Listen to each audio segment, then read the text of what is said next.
महाभारत का एक ऐसा वीर योद्धा जिससे खुद भगवान श्री कृष्ण भी डरते थे। आखिर कौन था वह महाभारत का सबसे शक्तिशाली योद्धा जिसको देखकर एक पल के लिए भगवान श्री कृष्ण के भी पसीने छूट गए थे। दोस्तों, स्वागत है आपका हमारे चैनल पर। वीडियो में आगे बढ़ने से पहले हमारे चैनल को सब्सक्राइब अवश्य करें, साथ ही बेल आइकन जरूर दबाएं। चलिए करते हैं ज्ञान की बात। महाभारत का युद्ध जिसमें अनेकानेक योद्धाओं ने भाग लिया, सभी भगवान श्री कृष्ण से कम ही थे, लेकिन एक ऐसा योद्धा था जिससे खुद भगवान श्री कृष्ण भी डरते थे। क्या वह सूर्यपुत्र दानवीर कर्ण थे? नहीं। क्या वह गांडीवधारी अर्जुन थे? नहीं। क्या वह वायुपुत्र भीम थे? नहीं। क्या वह इच्छा मृत्यु का वरदान पाने वाले पितामह भीष्म थे? बिल्कुल नहीं। तो आखिर कौन था वह योद्धा जिससे भगवान श्री कृष्ण भी डरते थे? दरअसल वो कोई और नहीं, महाभारत को महज 3 बाणों में ही समाप्त करने का सामर्थ्य रखने वाला भीमपुत्र घटोत्कच और अहिलावती नाग कन्या का पुत्र बर्बरिक था। अब आप कहेंगे कि बर्बरिक क्या सचमुच इतना शक्तिशाली था कि भगवान श्री कृष्ण भी उससे डरते थे? तो बिल्कुल आपने सही समझा। भगवान श्री कृष्ण एक पल के लिए उससे डर भी गए थे। उसके पीछे की वजह आइए आपको बताते हैं। बर्बरिक बचपन से ही एक बहुत ही ताकतवर योद्धा था, और वो भी क्यों नहीं, जिसके दादा खुद भीम हो, जिसके पिता स्वयं मायावी घटोत्कच हो, तो शक्तिशाली होगा ही। बर्बरिक ने बचपन में ही भगवान ब्रह्मा की तपस्या कर उन्हें प्रसन्न कर लिया था, जिसके चलते उन्होंने बर्बरिक को 3 बाण और 1 धनुष दिया था। ये बाण अपने लक्ष्य को भेद कर वापस आ जाते थे। यह बाण इतने शक्तिशाली थे कि तीनों लोकों पर विजय प्राप्त कर सकते थे। इन बाणों की मदद से ही बर्बरिक को 3 बाणधारी भी कहा जाता है।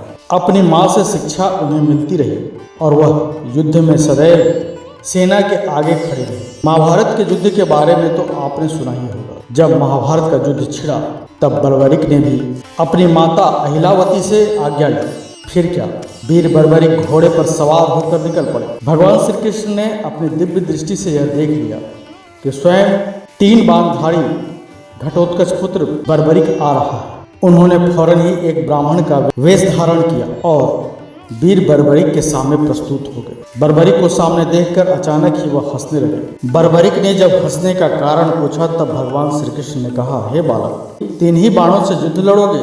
इस पर बर्बरिक ने उत्तर दिया, हे देव, पूरे युद्ध की समाप्ति के लिए तो महज 1 ही बाण काफी है। यदि तीनों बाण चला दिए तो तीनों लोकों में त्राही त्राही मच जाएगी। भगवान श्री कृष्ण ने एकदम से कहा, अच्छा, यदि ऐसा है तो जिस पीपल के पेड़ के नीचे हम खड़े हैं, इनकी सभी पत्तियों को 1 ही बाण से भेद कर दिखाओ। इतना ही कहना था कि बर्बरिक ने बाणों का ध्यान करके बाण चला दिया। बाण क्षण भर में ही सभी पत्तियों को भेद कर भगवान श्री कृष्ण के चरणों के आसपास मंडराने लगे। यह देखकर भगवान श्री कृष्ण भी एक पल के लिए चौंक गए। आखिर तीर मेरे पैरों में क्यों मंडरा रहा? दरअसल भगवान श्री कृष्ण ने पीपल का एक पत्ता चुपके से अपने पैरों के तलुओं के नीचे दबा लिया था। इस पर बर्बरिक ने अनुरोध किया, आप अपने पैर हटा लीजिए, अन्यथा आपको क्षति पहुंच सकती है, क्योंकि मैंने अपने बाणों से पत्तों को भेदने की आज्ञा दी है, न कि किसी के पैर को। उसी समय मानो आकाश में बिजली कड़कने लगी।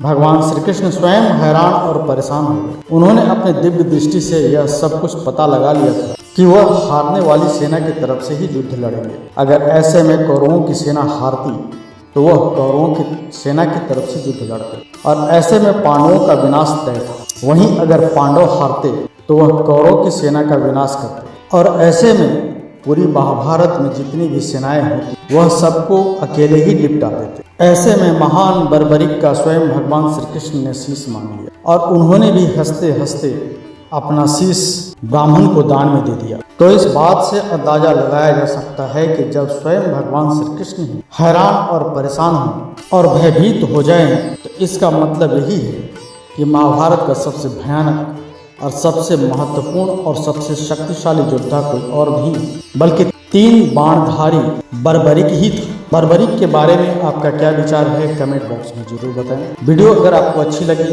तो वीडियो को लाइक करें, चैनल को सब्सक्राइब करें, और हाँ, ज़्यादा से ज़्यादा शेयर करें ताकि हर दुनिया के कोने में यह बात पहुंच सके कि महाभारत का सबसे शक्तिशाली योद्धा 3 बाणधारी बर्बरिक ही था। आज के लिए इतना ही, मिलते हैं अगले वीडियो में एक नई खास जानकारी के साथ। तब तक के लिए धन्यवाद।